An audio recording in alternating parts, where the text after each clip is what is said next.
жасауға болады, пресс қалай шығады, пресс неге шықпайды деген сұрақтар, қаншама сұрақтар бар, солардың бәріне жауап беретін боламын. Сондай болса,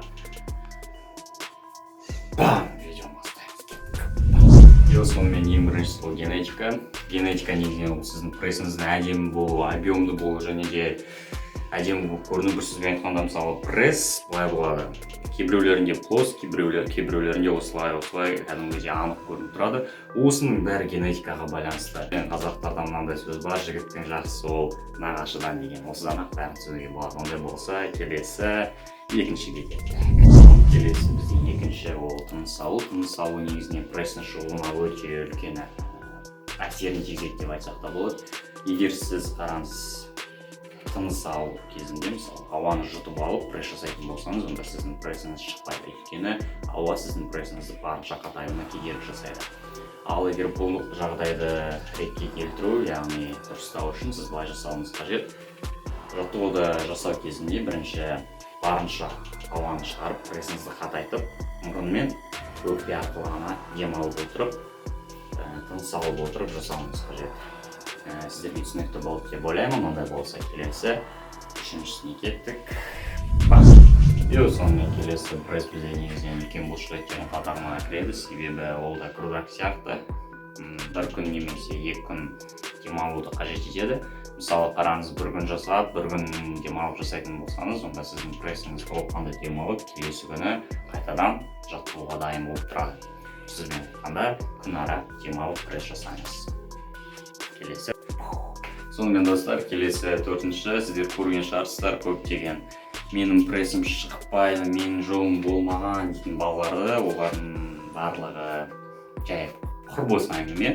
Негізінен пресс ол барлығы генетикаға байланысты. Кейбіреуінде 18 жасында толыққанды денесі дамиды, кейбіреуінде 13 жасында, кейбіреуінде 15 жасында. Сондықтан олай мен бір жер бицепсім шықпай қалды, прессім шықпай қалды деп олай жылап спорт тастайын деудің керегі жоқ. Ең бастысы жаттығу жасауды тоқтатпай ары қарай жалғастыра бер.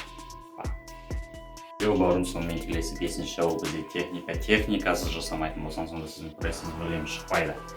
Бір сөзбен айтқанда, 50 рет сапасыз жасағанша 20 рет сапалы жасағаныңыз дұрыс. Және де келесі айтарым, техникаға өте пайдалы кеңес. Пресс жасау барысында сіз прессіңіздің максималды түрде қатайтып ұстасаңыз, және де қатайтып жаттығулар жасайтын болсаңыз, сол кезде сіздің прессіңіз бар күшін шығарады және де пайдасы көбірек болады.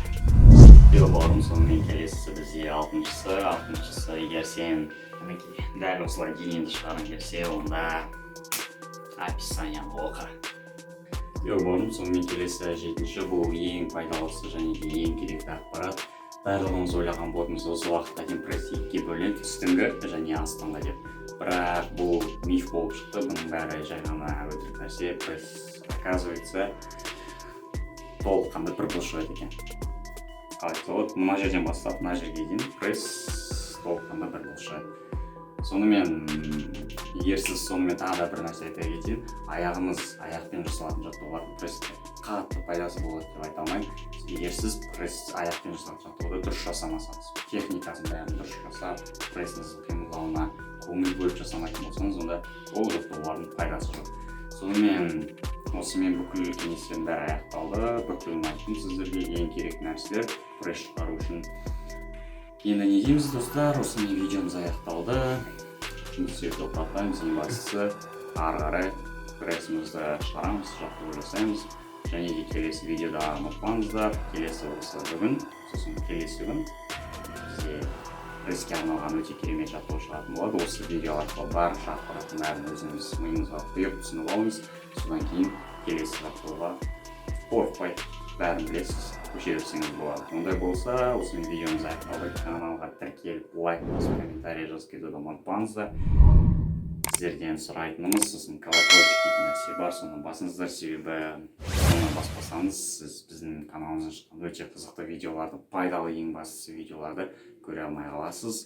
Оны көріп отыру үшін, бізді үзбей көру үшін сол колокольчикті басыңыз. Ондай болса, видеомыз аяқталды. Сау болыңыздар.